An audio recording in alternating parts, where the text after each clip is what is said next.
Hi viewers, welcome to our channel. ప్రస్తుతం మనతో పాటు సీనియర్ జర్నలిస్ట్ దాము బాలా సార్ ఉన్నారు. వారితో మాట్లాడదాం.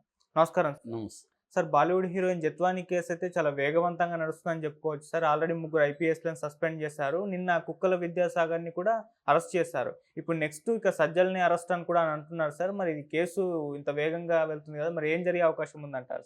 జత్వాని కేసులో అనేక పరిణామాలు జరుగుతున్నాయి.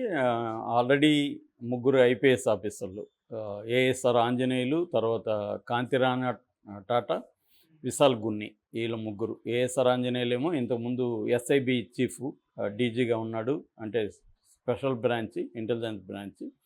తర్వాత క్రాంతిరాణ టాటా సిపి విజయవాడ కమిషనర్. దాని తర్వాత విశాల్ గున్ని గతంలో డిఎస్పీగా ఉన్నాడు, ఇప్పుడు డిఐజీ ర్యాంక్ వచ్చాడు.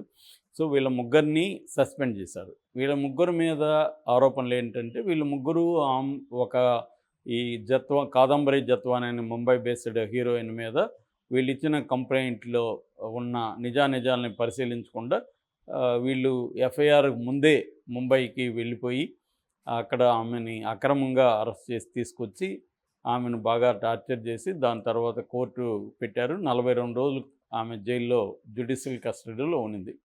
సో వీళ్ళు ఏవి కూడా రూల్స్ కానీ రెగ్యులేషన్స్ అని ఏవి ఫాలో కాలేదు అనేది ఆరోపణలు. దాంతో వాళ్ళ ముగ్గురిని సస్పెండ్ చేశారు. వాళ్ళు ఇప్పుడు క్యాట్కి, సెంట్రల్ అడ్మినిస్ట్రేటివ్ ట్రిబ్యునల్కి వాళ్ళు అప్పీల్ చేసుకునే అవకాశం ఉంది. అదేమవుతుందో చూడొచ్చు. ఇక ఇబ్రహీంపట్నంలో ఈ కేసు నమోదైంది కాబట్టి ఇబ్రహీంపట్నం సిఐఎస్ఐలను కూడా సస్పెండ్ చేశారు. ఓకే. మొత్తంగా 5-6 మందిని సస్పెండ్ చేశారు. దీని మీద ఆల్రెడీ చంద్రబాబు స్రవంతి రాయ్ అనే ఆమె ఏసీపీతో విచారణ జరిపించాడు. ఆ విచారణ నివేదిక ద్వారకా తిరుమల డీజీపీ ఆయన దగ్గరికి వెళ్ళింది. ఆయన దాన్ని బేస్ చేసుకొని చంద్రబాబుకు ఒక డీటెయిల్ రిపోర్ట్ ఇచ్చాడు. ఆ రిపోర్ట్ని బేస్ చేసుకొని ముగ్గురు ఐపీఎస్ ఆఫీసర్ని సస్పెండ్ చేశాడు చంద్రబాబు. సో నెక్స్ట్ స్టెప్ ఏంటి? ఈ ఐపీఎస్ని ప్రేరేపించిన వాళ్ళు ఎవరు అంటే, ఫాల్స్ కేసు పెట్టింది ఎవరు? కుక్కల విద్యాసాగర్. కుక్కల విద్యాసాగర్ గురించి ఆల్రెడీ చెప్పుకున్నాం మనం. ఆయనకి పోర్టు బిజినెస్ల దగ్గర నుంచి అనేక వ్యాపారాలు ఉన్నాయి. ఆ పోర్టు బిజినెస్లోనే కుక్కల విద్యాసాగర్ వీళ్ళ నాన్న, ఈ కాదంబరి జత్వాని వాళ్ళ నాన్న కూడా పరిచయం అని చెప్తున్నారు. నరేంద్ర కుమార్ ఆయన నేవీ ఆఫీసరు. వాళ్ళ అమ్మ ఆశా జత్వాని, ఆమె ఆర్బీఐ మేనేజర్. సో అయితే కుక్కల విద్యాసాగర్ మీడియాతో మాట్లాడితే ఏం చెప్పాడంటే, నాకు ఈ అమ్మాయి ఇక్కడ కామన్ ఫ్రెండ్స్ ద్వారా హైదరాబాద్లో పరిచయం అయింది. అక్కడ నుంచి అప్పుడప్పుడు సెల్ఫీలు దిగేది. ఆ ఫోటోలని తర్వాత ఆమె మార్పింగ్ చేసి నాకు 6 ప్యాక్ బాడీ ఉన్నట్టు అవన్నీ చూపించింది. నాకు లైఫ్లో ఎప్పుడు 6 ప్యాక్ బాడీ లేదని అతను చెప్పాడు. మేబీ అప్పటి నుంచి అతను కొన్ని విషయాలు చెప్పట్లేదు, కానీ మనకు ఆయన చెప్పిన విషయాల నుంచి అర్థం చేసుకోవాలంటే అతనికి ఈ అమ్మాయికి మధ్య అఫైర్ నడిచింది.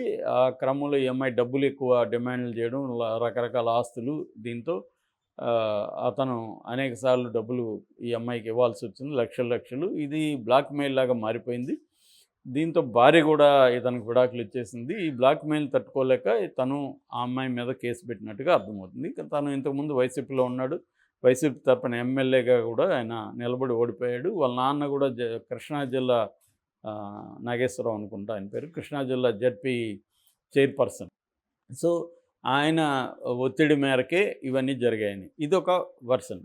రెండో వెర్షను అంటే తెలుగుదేశం వాళ్ళు చెప్తున్న వెర్షన్ ఏంటంటే, జేఎస్డబ్ల్యూ కంపెనీ, సజ్జన్ జిందాల్ దాని చైర్మన్, ఆయన 64 ఏళ్ళు. సో ఆయనకి ఈ అమ్మాయికి మధ్య ఏదో వ్యవహారం నడిచింది. ఈ అమ్మాయి ఆయనని బ్లాక్మెయిల్ చేసింది. ఫైనల్గా ఆమె బాంద్రా కుర్లా కాంప్లెక్స్ పోలీస్ స్టేషన్లో కేసు ఆయన మీద పెట్టింది. ఆ కేసులో ఆయన అరెస్ట్ అయ్యే ప్రమాదం ఉంది కాబట్టి ఆయన జగన్ని ఫేవర్ అడిగాడు. జగన్ సజ్జలకు అప్పగించాడు. సజ్జల ఈ కుక్కల విద్యాసాగర్ని పట్టుకున్నాడు. ఆల్రెడీ కుక్కల విద్యాసాగర్కి ఆమె మధ్య వ్యవహారాలు నడిచాయి కాబట్టి ఇతని ద్వారా కేసు పెట్టించి తను సజ్జల ఈ పోలీస్ ఆఫీసర్ని మ్యానిపులేట్ చేసి వీళ్ళ ద్వారా ఆమెను పట్టుకొచ్చి జైలుకి పంపించారు. ఈ ప్రెజర్ వల్ల ఆమె బాంద్రా కొర్లాలో కాంప్లెక్స్లో పెట్టిన సజ్జన్ జిందాల్ మీద పెట్టిన కేసుని ఉపసంహరించుకుంది. ఇది నెరేటివ్. సో ఈ నెరేటివ్లో ముందుకెళ్తూ ఉంది తెలుగుదేశం. దీనికి ఇంకా అడ్డుకట్టపడలా. ఆల్రెడీ కుక్కల విద్యాసాగర్ హైకోర్టులో పిటిషన్ వేశాడు, ఇదంతా ఫాల్స్ అని చెప్పి. అది ఇంకా హైకోర్టులో తేలలేదు. వీళ్ళు ఏంటంటే ముందుకెళ్ళిపోతున్నారు తెలుగుదేశం వాళ్ళు. అది కోర్టులో తేలినాక మళ్ళీ చూసుకుందాంలే అని. అంటే మన దేశంలో అంతా ఇలాగే జరుగుతుంటాయి. పొలిటికల్ వెండెట్టాతో వెళ్ళిపోవడం, అరెస్టులు చేసేయడం. ఇదేంటంటే ప్రాసెస్ ఇస్ ద పనిష్మెంట్ అని నేను చాలాసార్లు చెప్పాను. మన ఇండియన్ జ్యుడిషియల్ సిస్టమ్ ఎలా ఉంటుందంటే 5 కోట్ల కేసులు పెండింగ్లో ఉన్నాయి కాబట్టి ఏ కేసు త్వరగా తేలదు. తేలే లోపల వీడికి శిక్ష వీడు అనుభవించేస్తాడు. ఒక్కోసారి ఎలాగ ఉంటుందంటే కొన్ని కేసుల్లో శిక్ష పడినా కూడా అన్నేళ్ళు జైల్లో ఉంటారు. ఇప్పుడు సాయిబాబా లాంటి వాళ్ళు 10 ఏళ్ళు జైల్లో ఉండి వచ్చినాక ఆయన్ని నిర్దోషం చెప్పారు. 10 ఏళ్ళు మరి ఎవరిస్తారు ఆయనకి జీవితం? ఇలా ఉంటుందన్నమాట మన జ్యుడిషియరీ. అంటే ఎవరిని వ్యక్తులుగా ఏమనలేము కానీ సిస్టమ్ అలా ఉంది. సరిపోయేంత జడ్జిలు, సరిపోయిన కోర్టులు లేవు కాబట్టి 5 కోట్ల కేసులు ఆల్రెడీ పెండింగ్లో ఉన్నాయి, మళ్ళీ పేరుకుపోతూ ఉన్నాయి. సో అందుకని వీళ్ళు ఏం చేస్తారంటే పొలిటికల్ వెండెట్ అనేది ఈజీ అనమాట. త్వరగా తేలవు కాబట్టి కేసులు పెట్టడం, జైళ్ళల్లో పెట్టేయడం అనే కార్యక్రమం అన్ని పొలిటికల్ పార్టీలు కూడా చేస్తున్నాయి ప్రత్యర్థుల మీద. ఇప్పుడు చంద్రబాబు కూడా ఎక్కడెక్కడ సాధ్యమో అన్నిటినీ ఆయన తీస్తున్నాడు. చంద్రబాబు గోల్ ఏంటంటే 2 ఫోల్డ్ బేసిక్గా. 1 రాజకీయ నాయకులు, వైసీపీ రాజకీయ నాయకులను వేధించడం. 2 వైసీపీకి గతంలో సపోర్ట్ చేసిన పోలీస్ అధికారులు కావచ్చు, రెవెన్యూ కావచ్చు, ఐఏఎస్లు కావచ్చు, వాళ్ళని వేధించడం. ఇది చంద్రబాబు చేస్తున్న రివెంజ్ పాలిటిక్స్. ఇందులో భాగంగా ఇప్పుడు కుక్కల విద్యాసాగర్ని అరెస్ట్ చేశారు. నెక్స్ట్ సజ్జల రామకృష్ణారెడ్డికి ఇది చుట్టుకునే అవకాశం ఉందని చెప్తున్నారు. సజ్జల రామకృష్ణారెడ్డి మీద ఆల్రెడీ తెలుగుదేశం ఎప్పటి నుంచో మీడియా మాట్లాడుతుంది. ఇది ప్యాటర్న్ ఎలాగ ఉంటుందంటే ముందు తెలుగుదేశం మీడియా మాట్లాడుతుంది, దాని తర్వాత తెలుగుదేశం నాయకులు రంగంలోకి వచ్చి వాళ్ళు ప్రెస్ మీట్లు, ఆ మీట్లు పెట్టి వాళ్ళు మొదలు పెడతారు. దాని తర్వాత ప్రభుత్వ యంత్రాంగం రంగంలోకి దిగుతుంది, వాళ్ళ మీద కేసులు పెడతారు, వాళ్ళని అరెస్టులు చేస్తారు. ఇది ఒక ప్యాటర్న్గా జరుగుతుంది. ఇది ప్రతి గవర్నమెంట్లో జరిగే ప్యాటర్నే. చంద్రబాబు దీన్ని కొంత ఆర్గనైజ్డ్గా చేస్తాడు. తనకున్న ఎక్స్పీరియన్స్ కావచ్చు, వ్యవస్థల్లో తనకున్న పట్టు కావచ్చు. సో అలాగా ఇప్పుడు కుక్కల విద్యాసాగర్ని జైల్లో పెట్టేశారు. తనకి ఇప్పుడు త్వరగా బెయిల్ వస్తుందో అది చూడాలి. ఇప్పుడు సజ్జలకి ఉచ్చు బిగిస్తుంది. సజ్జలను కూడా ఈ కేసులో జైల్లో పెట్టే అవకాశం ఉంది. మరి కాకపోతే కుక్కల విద్యాసాగర్ కంటే ఆయన కేసు మీద పెట్టారు, అది ఫాల్స్ కేసు కాబట్టి, ఫాల్స్ అభియోగాలతో కేసు పెట్టడం నేరమే కాబట్టి దాని కింద ఆయన అరెస్ట్ చేశారు. అట్లాగే ఆమె ఇప్పుడు విద్యాసాగర్ మీద ఆమె కూడా కంప్లైంట్ ఇచ్చింది. నన్ను ఇతను లైంగికంగా వేధించాడనో, వాడుకున్నాడనో, మరి రేప్ కేసు పెట్టింది అని తెలీదు. ఆ రకంగా విద్యాసాగర్ అయితే ఓకే. కానీ సజ్జల మీద ఎలాంటి కేసు పెడతారనేది చూడాలి. అంటే సజ్జల అధికారికంగా వీళ్ళకైతే ఏమీ రిటర్న్గా ఏమి చెప్పలేదు, ఓరల్గా ఏమైనా ఇచ్చారా? దీంట్లో ఒకే పాసిబిలిటీ ఉంది. అదేంటంటే విశాల్ గున్ని అప్రూవర్గా మారుతాడనే ఒక వార్త తెలుగుదేశం లీక్ చేస్తూ ఉంది. తెలుగుదేశం మీడియాలో అది వస్తుంది. సో వీళ్ళల్లో ఈ ముగ్గురు ఆఫీసర్లో విశాల్ గున్ని మీద టార్గెట్ చేసి విశాల్ గున్నిని వాళ్ళు తమ కంట్రోల్లోకి తీసుకొని, విశాల్ గున్నీకి నువ్వు కానీ మాకు అప్రూవర్గా మారితే నీకు బెనిఫిట్స్ ఉంటాయి, లేకపోతే నిన్ను వేధిస్తామని చెప్పుండొచ్చు.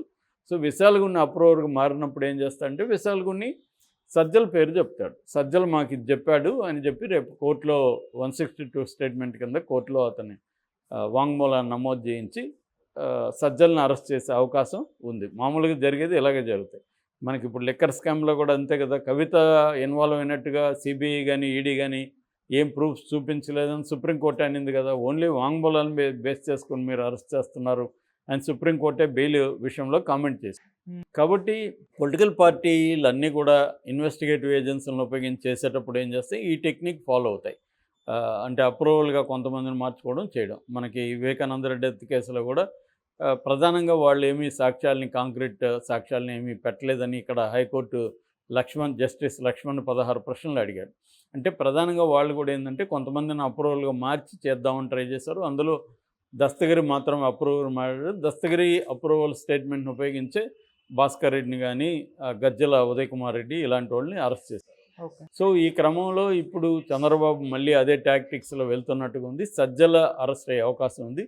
దాని తర్వాత మరి ముంబైకి కేసు వెళ్తుందా, ఆయన సజ్జన్ జిందాల్ని కూడా మళ్ళీ వీళ్ళు విరికిస్తారా అనేది చూడాలి. Okay sir, thank you so much.